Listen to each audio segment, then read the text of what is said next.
there, welcome back to my channel. If you're new here, my name is Katie, recent graduate of UC Berkeley where I was a transfer student from community college, and I just finished up my bachelor's degree in anthropology a couple of weeks ago. And in the fall of 2022, I will be starting my master's degree at Parsons School of Design in New York City. So this is me sitting down to talk to you guys to officially announce the fact I have committed to Parsons. I have paid my enrollment deposit and talk a little bit to you guys about why I'm moving to New York and why I decided to go to grad school. I am meeting up with a couple of friends later today, so I thought I would take this as an opportunity to do a little bit of a get ready with me. But first, I'm still in my pajamas, so I think we need to change into something a little bit more appropriate. Give me one moment.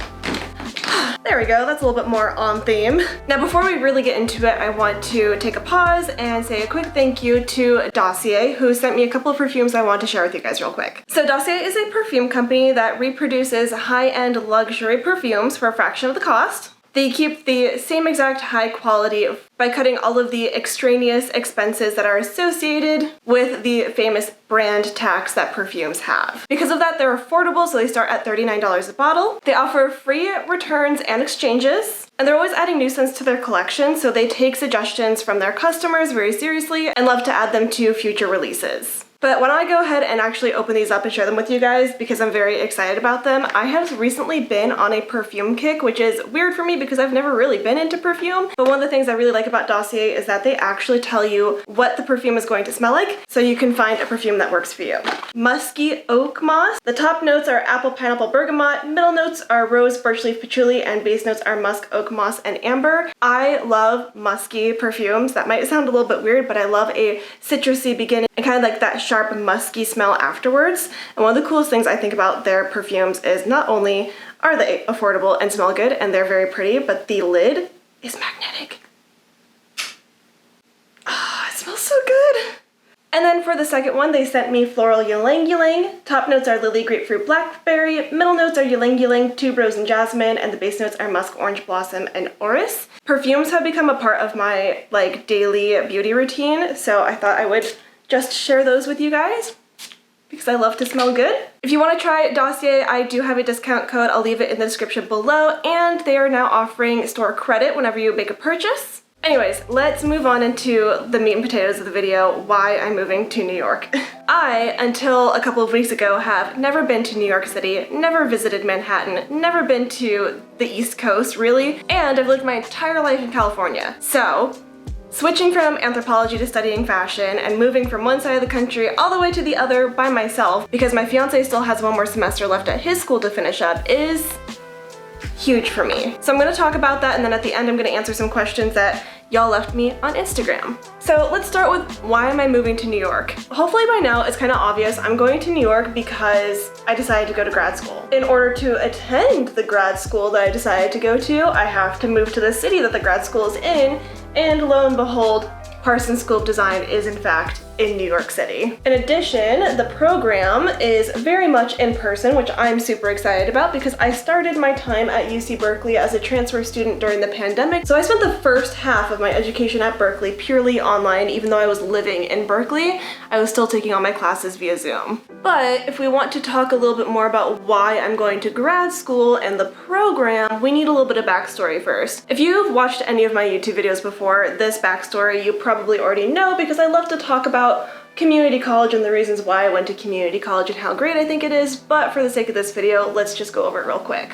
So the long story short is that I almost failed out of high school. I got a 2.2 GPA when I graduated, and I did not even bother applying to colleges because that's how little hope I had in my future academic career. When I graduated high school, I decided to take a gap year from school because I was really tired of feeling like a failure, and then I watched all of my friends go to community college, which triggered massive FOMO. I'd be lying if I didn't say that the FOMO was a huge reason why I went to community college. Once I got to community college, I found anthropology, decided that that was going to be my major, and then set my sights on transferring to UC Berkeley. And if you want a more in-depth reason on why I picked Berkeley, I'm making a video on that too, so don't worry. So once I came to Berkeley, it was with the intention of studying anthropology in order to become an archaeologist, which if you don't know, anthropology is the study of humans, and within that really broad discipline of anthropology, There are 4 different sub-disciplines. There's sociocultural anthropology, there's biological anthropology, there's linguistics, and then there is archaeology. And archaeology is the study of humans and our human past through our material culture, so the things that we've left behind. In order to do this, I did a lot of volunteer archaeology, and I even had a paid position as a seasonal archaeologist over the last summer, and I took a lot of archaeology courses at Berkeley. But when it came to considering the end of my career at UC Berkeley and what I was going to do moving forward, I knew that the next step in becoming an archaeologist was either taking a gap year and going to a field school and getting experience, or doing something like a master's program or a PhD. But I kept on looking at the various PhD programs that were available to me in the kind of area of archaeology that I thought I was interested in, and I really just wasn't feeling any of them, but I knew that I wasn't quite ready to be finished with my education. My eyebrows are a mess today, but we're gonna let that go. So I knew I wanted to go to grad school. I just didn't know what for, and I didn't really have like a particularly strong research area or question in archaeology that I thought would be able to fuel me through something like the 7 years of a PhD. You know, I even went so far as researching programs and figuring out what application materials I would need and starting to work on them, and reaching out to professors for letters of recommendation, reaching out to potential advisors for PhDs, and just none of it was really clicking. Like, the entire thing made me feel anxious, made me feel not right. And while all this was going on, I was working on my archaeology and corsets video that I made last semester for my paleopathological class, and I really loved putting that video together. In that video, I started to learn more about fashion theory because the author of the book, The Corseted Skeleton, really leans on fashion theory and like what we know about embodied practices of fashion and like the relationship between fashion and the body. And I did a book review for a final paper for my historical archaeology class. That book was about clothing and bodily adornment in colonial America in terms of the historical archaeological record, and that talked about fashion and bodily adornment as part of like identity formation and how we understand ourselves and how we convey ourselves to other people. And I really liked those 2 projects, like a lot. Those projects from last semester are probably some of my favorite projects that I've ever worked on in undergrad. I actually did take the time to sit back and think about it and look at the projects that I've done previously that I really enjoyed and figure out what the common themes were in all of those projects. The common themes between them, they all like intersected between archaeology, anthropology, fashion, aesthetics, design, the body, identity formation, and weirdly enough, social media and public spaces. So in doing this little investigation into myself and the things that I enjoy doing and the things that I have spent time learning about at Berkeley, I kind of came to realize that maybe archaeology wasn't the right thing for me. The thing about the archaeological record is that fashion or clothing and dress doesn't really last very long. I mean, like, the evidence of it might last, but the first thing to degrade in the archaeological record are things made out of organic materials, and up until synthetic materials were invented, we relied exclusively on things made out of organic materials, out of animal furs, out of plant fibers. Clothing just doesn't last very long. It's not necessarily supposed to either, but if you want to study it in the archaeological record, you have to do it by the things that are left behind by clothing. So Clothing and Bodily Adornment in Colonial America book, one of those things was like the metal tabs that hold bolts of fabric together. And I think that that's really interesting, and I could still find myself wanting to research something like that, but I wanted to touch clothing, to get the opportunity to feel clothing and think about the way that clothing interacts with our body. Because of that, I reached out to one of my favorite professors here at Berkeley, and I was like, hi, listen, I need help. I don't know what I'm doing. These are the things I've gone back and noticed about myself. What do I do? That professor told me to look into like decorative arts programs, specifically at the Rhode Island School of Design. And while that program didn't really match what I was looking for, along the way, I did find the master's program at Fashion Institute of Technology, Fashion and Textile History, Theory and Museum Practice, as well as Parsons School of Design master's program called Fashion Studies. Let me actually just read you guys the descriptions. FIT's program says, Combine the study of fashion and textile history with hands-on training in the conservation, storage, and display of costumes and textiles. You'll engage in rigorous historical research based on primary sources, and you'll learn how to identify fibers and weaves, the best practices for handling and storing costumes and textiles, and how to mount textiles and dress mannequins. You'll also study collections management and exhibition planning and design, and you'll apply these skills in a required internship. By the end, you'll work with fellow students to plan and implement an exhibition at the Museum of MIT. And I was like, oh my gosh, that's amazing. I want to do that program so badly, because what was one of the things that I told my professor I really wanted to do? Museum work. I think that fashion is incredibly uniquely positioned to be a tool for education, especially in a museum space, because it's something that we all relate to. As much as you might think that you're an amateur when it comes to fashion, you still interact with fashion and clothing on a daily basis because you get up every day and you put on clothes when you leave the house. I mean, I don't always wear clothes in my house, but that's another story. So I was really excited by this program, and I didn't want to apply to just one program, so I kept looking for others, and I came across the Parsons Fashion Studies program. The Fashion Studies program says that you will undertake the cultural analysis of fashion as dress, bodily practice, media, and industry. You hone your research and writing skills as you explore the visual and material dimensions of fashion and investigate their personal and political meanings in various contexts. Taking an interdisciplinary approach, you develop a critical understanding of the histories, theories, and knowledge production around fashion and its role in shaping bodies, identities, and social relations. I was like, oh my god, that program sounds amazing. That one sounds super cool. I'm gonna apply to that one too. The thing is, they are very different programs. They both have to do with fashion, studying fashion, the chronology of fashion and its histories, but Parsons was much more, I would say, theory-based, while FIT is much more museum and practice-based. Anyways, I'm kind of going off on a tangent, but I found a research topic that I was super excited about, that I get really fired up when I talk about, concerning fashion, and I think it has the potential to make an impact, aid in the mission to get people to understand that fashion is serious. Fashion is not frivolous, it's incredibly meaningful. It's a huge part of how we negotiate our daily lives. And not just things like first impression or the way clothes feel on our body, but also things like environmentalism, gender politics, power relations, feminist theory. I mean, it goes on and on. Fashion is super important for all of these things. But the best part about the program is that it's about material culture, which is what archaeology is about. And I love material culture so much. I mean, look at my house. I clearly am a material girl. I really enjoy studying the materiality of material culture, because I think the materiality of material culture is what makes it so human. Because you can talk about the economics of material culture, or the things that it's made out of, but when it comes down to it, material culture are the things that humans have made and interacted with.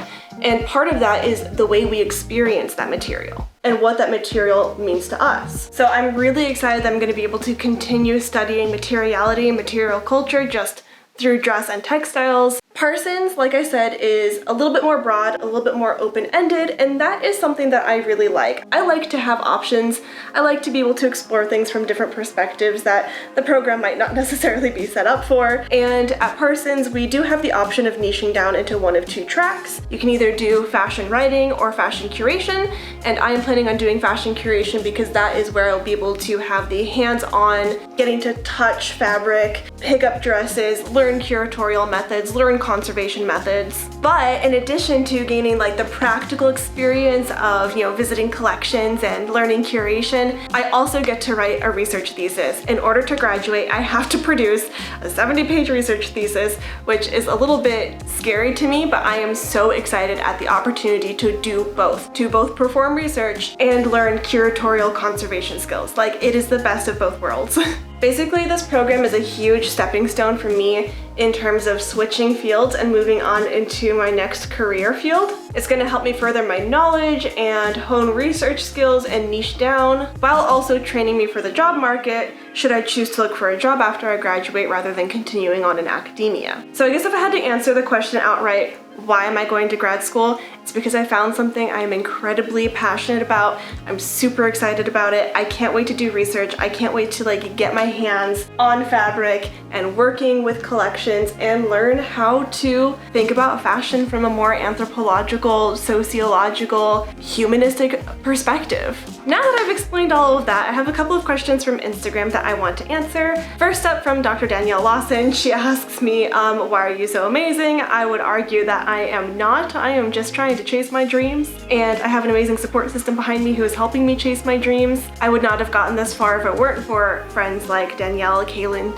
Chanel, my friends at Berkeley, my fiance, my family, the people who have supported me emotionally and sometimes financially through this journey. So one of the only reasons why I'm able to go to Parsons is because they offered me a scholarship. The scholarship is about 75% of my tuition, which means that I'm still going to have to take out some loans. The new school system that Parsons is under, I think, is technically a private school, so it would have been really expensive had I not received a scholarship. So that is one of the only reasons why I'm able to actually go to New York and do this thing. I Am Claire says, what made you change your mind about doing a master's this year? I was gonna take a gap year like I said, but basically I found a program I was super excited for and I did not want to wait. I was feeling incredibly impatient, and I think that really illustrates the difference between how I was feeling about archaeology and how I felt about this program. When I was going to do a master's or a PhD in archaeology, none of it felt right, and I was like, I don't have a good research question, maybe I should work for a while, maybe I should take a gap year and reconsider. Also a little bit tired from undergrad, so that's another reason why I thought about taking a gap year. But when I saw these programs, I was like, nope, those are the ones. I don't want to wait. I have to apply to them to see if I can get in. It's a little bit of an impulsive decision, actually, if I'm being completely honest, because my fiance and I had kind of settled on the idea of taking a gap year, especially because he was a spring transfer student, so he doesn't graduate until the end of fall semester. So I will be spending the first semester in New York by myself. MP Beland, The Courageous Academic, and Aloha How Oli 3 all asked me what made me change from my original plans. I think I've basically explained it thus far. Archaeology just wasn't feeling right for me. However, I am planning on taking an anthropological and archaeological perspective to my studies at Parsons. I think that archaeology has a lot of useful theoretical frameworks and concepts through which we can understand fashion, and there's a little bit of this divide between fashion theory and archaeological theory that I think can be better bridged, so I am still planning on using my archaeological training in grad school. The Courageous Academic asks, are you going to become the next Dior or Topshop? This is something I actually need to clarify. This program is not a fashion design program. I don't know the first thing about fashion design, except for the fact that I did find a folder in my garage when I was moving a couple of years ago that said Katie's fashion designs, and it had all these really horribly drawn images. But apparently I've been into fashion for a really long time, just not from the design perspective. I am very much more of I see something and I like it, and I need to understand why I like it, and that's why I study anthropology, in my opinion. It's like, I like that thing, but why do I like that thing? I don't want to do the thing, I don't want to be the thing, I want to understand the thing. The Courageous Academic also asks, what are your plans with this degree? That's a great question. I'm leaving things open-ended for now. I think working in a museum would be fantastic because I think museums are really important spaces of education, but I could also see myself working in collections, or there's some things on the West Coast I'd be interested in doing in terms of like costume collection management for maybe like Hollywood or something like that. I'm leaving it open-ended. I am far more interested in following where my life takes me rather than trying to plan everything out. Eamon VIX asks, what are the top art grad schools to study at? That's a great question. I wouldn't know. This entire time I've been looking for anthropology graduate schools. The switch to fashion and going to a design school was very last minute, like I said. I do know that Parsons is in like the top 5 for design schools in the US, and I also know that Pratt Institute of Design is good. However, art is one of those things I don't think you necessarily need to go to school or graduate school for, but I am not very well versed in that, so do not take my word for it. And lastly, Kate Cohey asks why I'm so cool, and I would say, Kate, you are the coolest. Kate is like my best friend at Berkeley, so I appreciate that. But that, I think, about brings us to the conclusion of the video. Thank you guys so much for watching. This is a huge change for me. I'd be lying if I didn't say I was a little bit terrified. I'm also incredibly excited, and I'm definitely going to be talking about what it's like to go to grad school and what it's like to go to grad school at a design school, because I did not think that that's something I would ever do. Yeah, I'll be taking you guys with me when I move to New York and the moving process. I will be assigned a summer reading list that I'm super excited for, so I will definitely be talking about that. So if you liked this video, give it a thumbs up, and to follow along with my New York grad school adventure, go ahead and subscribe, and I'll see you guys in the next video. Bye everyone!